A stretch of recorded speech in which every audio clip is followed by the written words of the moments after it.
Nisa Diansari, dan hari ini kita kedatangan 4 CPNS KPU yang luar biasa. Beri tepuk tangan dulu dong.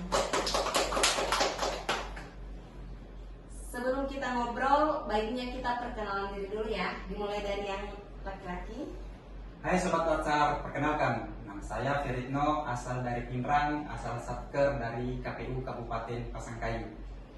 Hai Sobat WhatsApp, perkenalkan nama saya Rusliani, asal Satker KPU Kabupaten Pasangkayu. Hai Sobat WhatsApp, saya Niputu Indra Puspita Dewi, asal Satker KPU Kabupaten Pasangkayu. Nah, dan ada teman kita yang membersamai lewat via Zoom. Boleh memperkenalkan diri, Kak? Hai Sobat Pemilih, kalau nama saya Sinati, sama dengan teman-teman yang lain, yaitu asal Satuan Kerja KPU Kabupaten Pasangkayu. Oke, kita akan ngobrol santai tentang apa sih artinya bangga berbangsa dan bernegara dari kacamata kita sebagai penggawa baru di lembaga penyelenggara pemilu ini. Apa kabar semuanya? Baik, merdeka! Oke, langsung saja. Kita sering dengar jargon tentang bangga berbangsa. Tapi sebagai CPNS KPU, menurut kalian apakah itu hanya sebatas jargon atau mempunyai makna tersendiri? Menurut Kak Indo? Kalau saya, bangga itu bukan cuma sekedar memakai batik di hari Jumat, memakai baju kopri di hari-hari kebesaran negara. Bangga itu ketika rasanya merinding, ketika kita tahu bahwa apa yang kita kerjakan di kantor itu walaupun cuma urus-urus administrasi, tapi ujungnya itu kita berbuat untuk demokrasi, kepentingan demokrasi Indonesia ke depannya.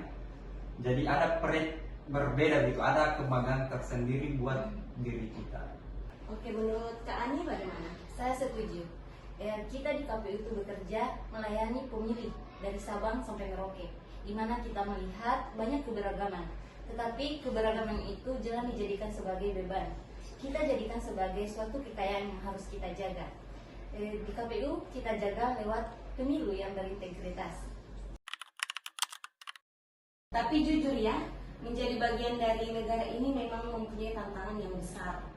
Bagaimana kalian melihat peran kita dalam bangga bernegara di tengah arus informasi yang luar biasa sekarang ini? Menurut Kak Putu sendiri bagaimana? Nah, ini penting. Bangga bernegara itu berarti kita harus bisa menjaga marwah institusi sebuah negara. Maka kita sebagai CPNS harus menjadi penyaring berita-berita hoax di luar sana yang bisa memecah belah bangsa kita. Jadi kita harus tunjukkan loyalitas kita kepada negara, bukan kepada kepentingan tertentu. Oke, nah menurut Kak Narti sendiri bagaimana peran kita sebagai CPNS dalam arti kata bangga bernegara? Betul, dan jangan lupa pelayanan publik. Bangga bernegara berarti bangga melayani. Nah, kita di KPU itu harus menunjukkan bahwa ASN itu tidak kaku, kita ramah, solutif, dan transparan. Kalau masyarakat percaya sama KPU, mereka bakal percaya dan cinta sistem demokrasi di negara kita.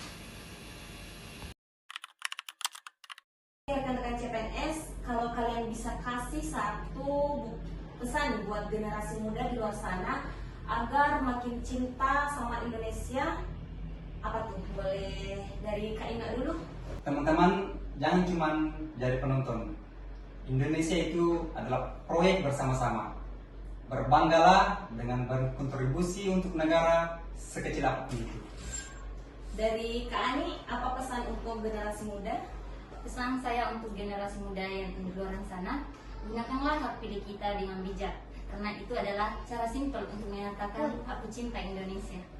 Dari Kak Putu sendiri, pesan untuk generasi muda boleh Kak? Buat generasi muda di luar sana, cintailah produk lokal dan hargai proses demokrasi negara kita yang mahal ini. Oke, dan yang terakhir buat Kak Narti, apa pesan buat generasi muda di luar sana untuk agar bisa lebih cinta dan bangga terhadap Indonesia ini. Jadilah ASN atau warga negara yang berintegritas, karena bangsa yang besar dibangun dari kejujuran orang-orangnya. Wah, teman pemilih dan sobat Latsar, nggak terasa kita ngobrolnya sudah hampir 10 menit. Poin penting yang saya tangkap hari ini yaitu bangga berbangsa dan bernegara bukan soal kata-kata, tetapi juga soal aksi nyata di meja kerja dan di tengah masyarakat. Terima kasih rekan-rekan CPNS KPU atas inspirasinya. Teman pemilih dan sobat Latsar, mari kita terus menjaga api nasionalisme kita. Saya Rista Diansari, pamit, sampai jumpa di episode selanjutnya.